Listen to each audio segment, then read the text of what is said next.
Olá, alunos, bem-vindos à nossa segunda videoaula sobre o curso de Gestão Financeira. Em nossa primeira aula, abordamos alguns aspectos importantes sobre conceitos de administração financeira, a importância do trabalho executado pelo administrador financeiro, falamos um pouco sobre capital de giro, como calcular a necessidade do capital de giro, e falamos também sobre controles básicos necessários para elaborar uma gestão eficiente do fluxo de caixa e a tomada de decisão futura. Nessa aula falaremos mais um pouco sobre controles financeiros básicos, daremos continuidade e falaremos um pouco mais sobre a gestão do capital. Em nossa primeira aula falamos sobre o controle diário de caixa, o controle bancário e o controle diário de vendas. Hoje vamos falar sobre controle de contas a receber, controle de contas a pagar, controle mensal de despesas e controle de estoques. E para que serve o controle de contas a receber? Tem como finalidade controlar os valores a receber provenientes das vendas a prazo e deve ser organizado para fornecer informações sobre o total dos valores a receber de clientes, estimar os valores a receber que entrarão no caixa da empresa por um período de vencimento, que aí vai ser a sua escolha esse prazo, pode ser mensal, pode ser quinzenal ou semanal, depende da necessidade da empresa e da necessidade de capital que você verificou na elaboração do fluxo de caixa. Serve também para conhecer o montante das contas já vencidas e os respectivos períodos de atraso, bem como tomar providências para a cobrança e o recebimento desses valores em atraso. Fornecer informações sobre os clientes que pagam em dia, que podem ser beneficiados em ações da empresa no setor comercial, por exemplo, e fornecer informações para a elaboração do fluxo de caixa. O controle de contas a receber, ele é tão importante quanto todos os outros controles, mas é com ele que você consegue fazer uma projeção futura e tomar ações para que você consiga alavancar as vendas e honrar os seus compromissos futuros. E chegou a hora de honrar os compromissos financeiros, não é? Vamos falar agora sobre o controle de contas a pagar. Organize os totais a pagar obedecendo um período de vencimento, diário, semanal, quinzenal, mensal, dependendo da sua necessidade. Mantendo as contas em dia, você evita o estresse e ainda adquire uma série de vantagens. Você controla o montante dos compromissos já vencidos e não pagos, em caso de uma dificuldade financeira. Fornece informações para a elaboração do fluxo de caixa. Evita problemas futuros de contas que poderão aparecer, já que você está fazendo um controle eficiente desse contas a pagar, você sabe quanto de montante você tem disponível para eventuais situações que aconteçam. Controle mensal de despesas. Serve para registrar o valor de cada despesa, acompanhando a sua evolução. Algumas delas necessitam de um controle mais rigoroso, ou até uma tomada de providências urgentes, como cortar gastos que são desnecessários. Aliás, esses gastos devem ser analisados periodicamente e sempre que necessário, corte o que é desnecessário, o que não é importante para a empresa. Controle de estoques. Controlando os estoques existentes na sua empresa, você evita desvios, fornece informações para a reposição dos produtos vendidos e com maior rotatividade e ainda facilita a tomada de providências para a redução de produtos parados no estoque. O controle de estoques deve ser organizado para fornecer as seguintes informações: o montante financeiro do estoque, que pode estar parado e prejudicando seu capital de giro, e o valor por linha de produtos, as quantidades de cada item que você tem no estoque para uma futura reposição, a quantidade e o custo dessas mercadorias vendidas para que você possa elaborar um fluxo de caixa e tomar decisões futuras, os estoques que estão sem movimentação, que necessitam de ações urgentes para a retirada deles do estoque, e a necessidade de compra ou reposição de estoques, bem como a elaboração do nosso famoso fluxo de caixa. Bem, esses foram alguns controles básicos que eu elenquei para vocês como extremamente necessários para qualquer empresa, seja ela pequena ou grande. No mínimo, esses controles devem ser executados por todo gestor financeiro. Os controles que você começou a estudar são de fundamental importância para o dia a dia de uma empresa. Podemos dizer que as informações geradas com esses controles representam o primeiro estágio para uma gestão eficiente do capital de giro. E é através dessa gestão do capital de giro que a empresa vai poder tomar decisões, sejam elas de crescimento, sejam elas de redução de alguma área, ou seja, todas as decisões serão balizadas pelas informações que você conseguirá com esses controles financeiros que a gente enumerou agora.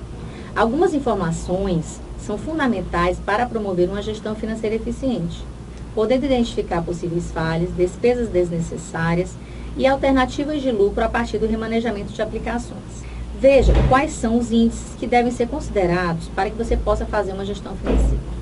Com todos esses controles básicos que nós enumeramos, você vai conseguir calcular alguns indicadores que são básicos e te dizem coisas super importantes sobre a empresa. São muitos os indicadores existentes no mercado e você pode criar outros que sejam necessários para a gestão da sua empresa. Mas eu enumerei 4 que eu considero de extrema importância para qualquer empresa, seja ela pequena ou grande. E quais são esses índices para a gestão do capital? O índice de estoque, o índice de liquidez, o índice de rentabilidade e o ativo imobilizado. Vamos falar um pouquinho sobre cada um deles, a sua importância e como calcular. Giro do estoque. Serve para medir quanto tempo a mercadoria que está estocada demora para ser vendida. Como se calcula? Divida o valor do estoque pelo seu faturamento mensal. Exemplo, a empresa tem 100 mil estocados e vende cerca de 50 mil mensais. Então, a empresa demorará cerca de 2 meses para dar rotatividade a esse estoque. Para que serve esse índice? O resultado mostra que negócios em que o estoque gira lentamente podem enfrentar dificuldades. Isso acontece quando o empreendedor ou o compras investe em produtos que vendem pouco, mantém preços menos competitivos ou compra bem mais do que precisa. Então, esse indicador é de extrema importância para que você não faça compras desnecessárias. Você pode, às vezes, ter problema no seu fluxo de caixa por fazer compras em demasia, sendo que você vai demorar um período muito grande para dar o giro àquele estoque. Então, é importante calcular esse índice de estoque com frequência. Índice de liquidez. Permite saber se a empresa terá como pagar todos os seus compromissos no vencimento. E como é que a gente calcula esse índice de liquidez? Divida o ativo circulante, que é o dinheiro que a empresa tem em caixa, mais os recursos que prevê receber no curto prazo, pelo passivo circulante, que é a soma das dívidas a pagar no mesmo período que você calculou do ativo. Quando essa nota dá um resultado igual ou maior que 1, significa que a empresa terá recursos para honrar seus compromissos. Se esse índice der menor do que 1, significa que a empresa terá que buscar recursos no mercado para honrar os seus compromissos e quitar as suas dívidas. Índice de rentabilidade. Compara o desempenho da sua empresa com o dos negócios concorrentes. Como calcular? Calcule quanto do lucro líquido da sua empresa corresponde ao percentual do seu faturamento líquido. Exemplo, a empresa fatura R$1 milhão e lucrou 100 mil. Significa que a empresa tem um índice de rentabilidade de 10%. E para que serve esse índice? Índices de rentabilidade baixos em relação ao mercado são um sinal de que algo não vai bem. Pode ser que a empresa esteja cobrando preços abaixo da média ou investindo em linhas de produtos menos rentáveis. Deve-se fazer uma reanálise da empresa e tomar medidas que sejam mais cabíveis para melhorar esse índice. Ativo imobilizado. Indica quanto dos recursos da empresa está aplicado em bens permanentes. Como calcular? Soma-se o valor dos bens imobilizados, máquinas, carros, imóveis, em relação aos demais ativos, incluindo estoques, dinheiro em caixa e contas a receber dos clientes. Exemplo, a empresa tem 1 milhão em ativos, dos quais 300 mil são em bens permanentes. Significa que 30% do patrimônio da empresa está imobilizado. O resultado desse índice mostra que um negócio em expansão, o aumento na proporção do ativo imobilizado é um sinal de alerta. A empresa pode estar comprometendo recursos em ativos imobilizados que não dão retorno imediato. Assim, avalie todo mês o resultado econômico do seu negócio, através dos controles básicos e dos indicadores que são necessários para essa análise. Só assim poderemos fazer uma gestão eficiente do capital. E lembre-se de acrescentar as provisões mensais para pagamentos de férias, 13º, tributos, além de reservas para futuros investimentos. Veja algumas ações para organizar e planejar esses gastos. Faça um plano de contas. O primeiro passo é lançar cada gasto da empresa em um plano de contas específico. Crie um plano para cada área da empresa. Com isso, será possível organizar o orçamento necessário a cada uma das atividades mensalmente e ao longo do ano. Depois, todas essas despesas devem ser separadas em 2 categorias: fixas e variáveis. Crie indicadores de desempenho. Os indicadores de desempenho devem ser divididos entre as áreas estratégicas e a área operacional. Seja o mais detalhista possível na criação desses indicadores. Controle do fluxo de caixa. O fluxo de caixa reflete as contas diárias da sua empresa e, não raro, fica no vermelho. Isso não quer dizer que a empresa vai mal nos negócios. Pode ser apenas que exista um descasamento entre o contas a receber e o contas a pagar. E esse alinhamento, ele é muito difícil. Às vezes, a empresa vende com um prazo de 30, 60, 90 dias para os seus clientes. E os seus fornecedores lhe dão apenas 30 dias para pagar. Então, existe um descasamento. Nesse caso, você deve ter uma necessidade de capital de giro. E você pode buscar esse capital no mercado financeiro. Pode ser através de recursos de investidores ou através de empréstimos bancários. Falaremos um pouquinho disso lá na frente. Planeje os empréstimos. Se uma empresa não consegue conciliar os gastos com os recebimentos, acaba recorrendo a empréstimos bancários de última hora para cobrir essas despesas.